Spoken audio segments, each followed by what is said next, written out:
I've always seen email as kind of like a hydra. Answer one. Two more shall take its place. And while this has definitely been my personal experience with email, I know that I am by no means alone in this matter, especially given that there's data out there to show the average knowledge worker spends about 28% of their work week on email. And that is absolutely ridiculous. So today, I want to share some of the tips and tactics that I've learned over the past few years for making email a less stressful and less time-consuming part of my life. Now, I gotta put this out there right up front. I am by no means an email expert, and I know you can probably find some other productivity gurus out there with crazy GTD-inspired inbox zero workflows that they get done at 6 a.m. every single morning before doing their morning yoga coffee meditation, but I have at least been able to tame my email, so to speak, and it's been a lot less stressful in the past few years than it used to be when I was a little bit earlier on in my entrepreneurial career. So whether you're a student or you're a professional being buried in emails from your boss, or you're an entrepreneur like me, hopefully some of the tips I'm gonna share in this video will help you tame your inbox as well. And just to cover our bases, we've got to start with the obvious one. Archive messages or delete them if you don't need them anymore. Don't treat your inbox as an archive. That should be something separate and should be representing only things that you need to take action on. Otherwise, the archive or the trash should be where emails go. All right, with that pretty simple tip out of the way, let's move on to our first big tip. Don't use your inbox as a task manager. And this is crucial, but I know it's also very hard to do. And a lot of us tend to do this. We see emails in our inbox, we know we have to respond to them, but to respond to them, we have to do like 18 other things. There's this whole process, and as a result, the inbox tends to pile up. In fact, there are even email forgiveness days out there for people who have just let emails fester for days, weeks, or even months since they just haven't had the time to get all the preliminary or dependent steps done first. But there is indeed a better way. You do not have to use your email inbox as a task list because that is what a task manager is for. So when you see emails in your inbox you have to take action on, whether it be responding or actually doing something,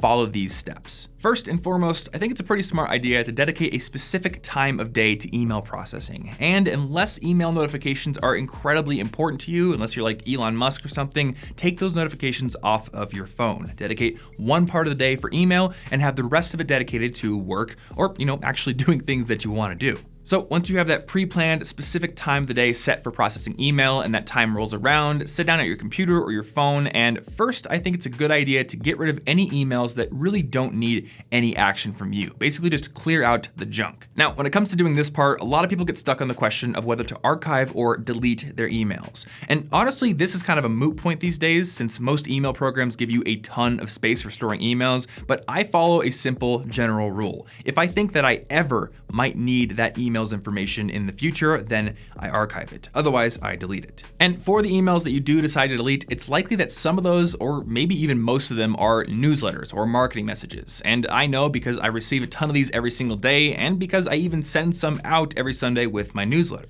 Now, with these kinds of messages in particular, the hydra metaphor is especially apt because you know that even if you delete the one you're looking at right now, there's gonna be 2 more coming this week no matter what you do. Unless you go down to the bottom of that email and start hitting that unsubscribe link. So don't just delete emails if you know they're gonna be coming in the future. Start unsubscribing from marketing messages and newsletters that no longer give you any value. And yes, that does include my newsletter. If you're not getting value from the emails that I send you, then please get me out of your inbox. For one, I actually pay per subscriber on my MailChimp plan, and 2, if I'm not providing you enough value, then I don't deserve to be in your inbox anyway, and that's how every single marketer should think. Anyway, moving on to emails that you do actually have to take action on. There's kind of 2 different types of email here.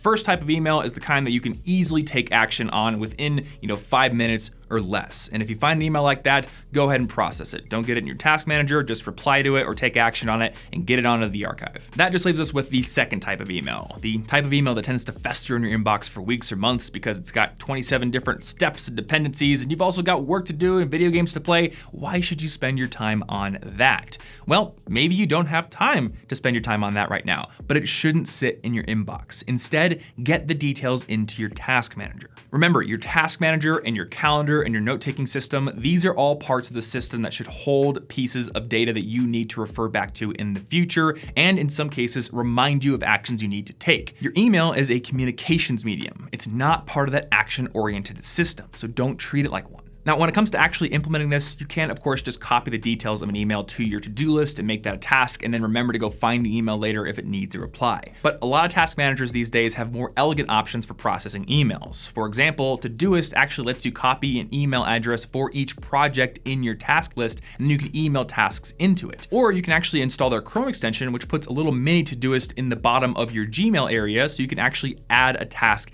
as an email. And one thing I like about Todoist in particular is when you add an email as a task, it actually links right back to that email. So you don't even have to go into Gmail and find it. Regardless of how you do it, once you have an email in your task manager, then the process for dealing with it is exactly the same. Give it a due date, give it labels if you want, get it done when it needs to be done, and then if that email needs a reply, then reply and consider that checked off your task list. Big tip number 2, use tags and search harmoniously. Now, there was a time back in college where I dutifully tagged every single message that came in. I had this beautifully organized hierarchical tag structure in Gmail that I was so proud of. And I thought this is crucial because if I ever need to find a piece of information, I know where to find it. It's almost like having a folder structure, right? But then I realized something that should have been obvious in retrospect. Gmail is built on Google, and Google is the world's best search engine. So for the most part, I can just search for emails if I need to find them after I've archived them. So now I use tags or labels and search in tandem. I'm very selective about which messages I actually tag, since tagging messages does take time, and I'd rather be playing video games. Plus, again, most messages can be found just by searching. So for the most part, if I'm gonna keep a message after processing it, I just hit the archive button. But there are certain cases where I do still use tags. For example, the receipts for a lot of expenses in my business often come to my email. Now with the paper ones, I tend to digitize them and get them into Evernote, but with the email ones, I just give them the tag receipt. I've chosen to keep tags in this particular case because a lot of times I'm looking for a particular receipt when I'm going through my reconciliations for accounting at the end of the month, and I often don't know exactly what to search for, so I just want to make sure that I have a list that I can look at that lists every single digital expense that I've ever had in my business, just in case there's ever an audit in the future or for some other reason I need to see all of those receipts. Another example case would be newsletters that I don't want to unsubscribe from but don't necessarily want to see. In these cases, I actually have a filter, which we're going to talk about in a few seconds, that just gives those emails a newsletter tag and then auto archives them. That way, if I ever want to go through those emails and see them, like if I'm looking for headline inspiration, for example, I can see them all in one list, but they never grab my attention when they come in because I don't want them to do that at that time.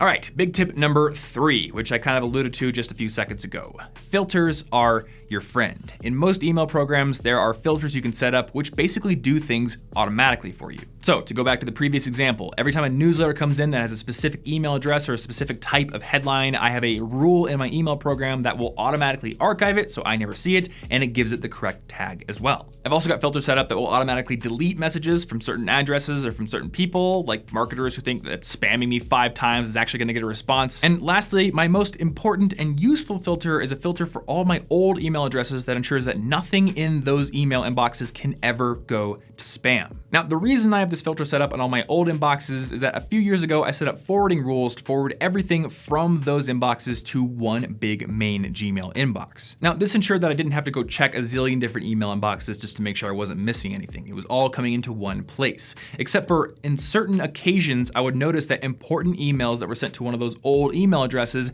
hit the spam filter. And because I never logged in to look at those inboxes, I never noticed it. So once I realized that this was happening, I set up filters to make sure that nothing could go to spam over there. And this wasn't really a big problem since I could trust the spam filtering in my main inbox to catch all the junk.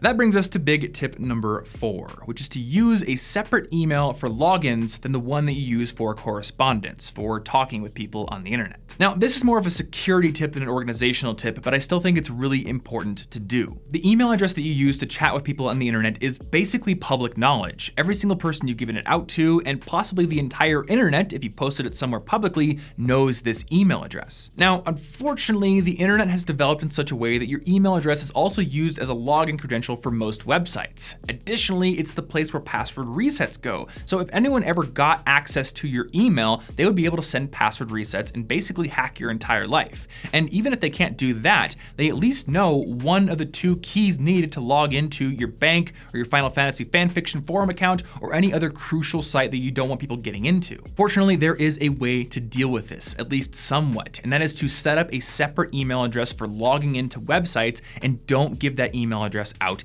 to anybody. Use one email address for correspondence and use the other one as one of those two keys for logging in to your online accounts. And doing this has the additional benefit, or possibly even primary benefit, of making sure that it's much less likely an attacker would know where password resets were going to go. Again, if you use a publicly known email address, then people know where password reset links are going. But if your email address is secret, then no one really knows.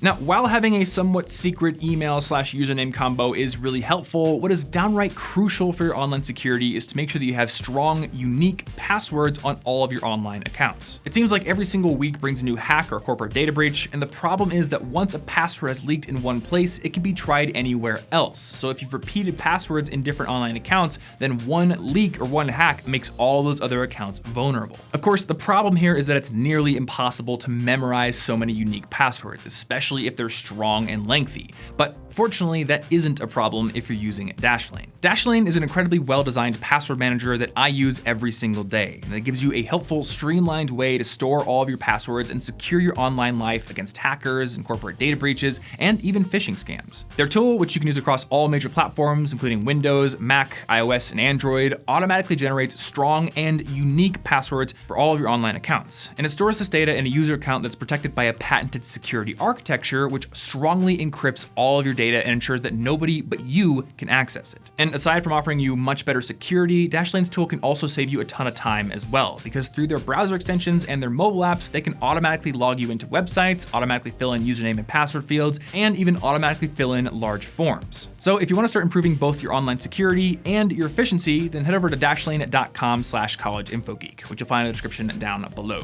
And if you want to get access to some advanced features like a VPN and data syncing across all your devices, then be among the first 200 people to use the code collegeinfogeek when you sign up for their premium account, and you're going to get 10% off. Big thanks as always to Dashlane for sponsoring this video and being a big supporter of my channel. Hopefully this video is helpful to you guys, and if it was, definitely get that like button clicked and get subscribed right there. You can also get a free copy of my book on how to earn better grades right there, which will also get you on my newsletter. And again, unsubscribe if you don't like it. You can follow me on Instagram right over here at Tom Frankly, and unfollow me if you don't like that. And last but not least, smash your face into your phone screen to watch one more video on this channel right here. Thanks so much for watching, and I'll see you in the next video.